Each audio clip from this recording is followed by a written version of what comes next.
31 લઈને ગુજરાત રાજસ્થાન બોર્ડર ઉપર પણ સઘન તપાસ કરવામાં આવી રહી છે। વાવ થરાદ પોલીસનું રાજસ્થાન બોર્ડર પર વાહન ચેકિંગ, જેમાં એસપી, એસઓજી, એસઆરપીએફ સહિતની ટીમ દ્વારા તપાસ થઈ રહી છે। ત્યારે વાંકડાઉ તેમજ ખોડા માવસરી ચેકપોસ્ટ પર વાહન ચેકિંગ થઈ રહ્યું છે।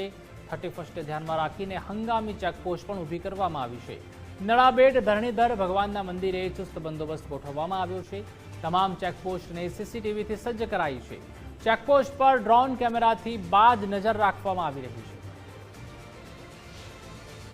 થરાદ જિલ્લો એ રાજ્યનો એકમાત્ર એવો જિલ્લો છે કે જેમાં આંતરરાષ્ટ્રીય સરહદ ઉપરાંત આંતરરાજ્ય સરહદ પણ આવેલી છે, જેથી આ જિલ્લામાં એ બાબતે વિશેષ તકેદારી રાખવી ખૂબ જરૂરી છે। જિલ્લા પોલીસ દ્વારા આગામી નાતાલની તહેવારોની રજા છે અને 31 ડિસેમ્બરની જે ઉજવણીની પ્રક્રિયા છે એમાં બેવડા અભિગમથી જિલ્લા પોલીસ દ્વારા વ્યવસ્થા કરવામાં આવી છે।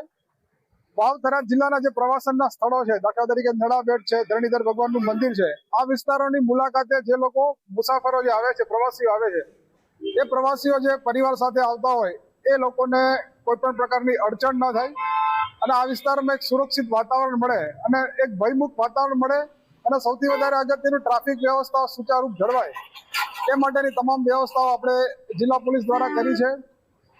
બીજો અભિગમ જે છે, આંતરરાજ્ય સરહદના કારણે જે પ્રતિબંધિત વસ્તુઓ છે એ લીકર હોઈ શકે કે પ્રતિબંધિત દવા હોઈ શકે કે ડ્રગ્સ હોઈ શકે, આપણા જિલ્લાની સરહદોનો આવી કોઈ પણ પ્રકારની ગેરકાયદેસર પ્રવૃત્તિ માટે ન થાય એના માટે પોલીસે વિશેષ તકેદારી રાખી છે।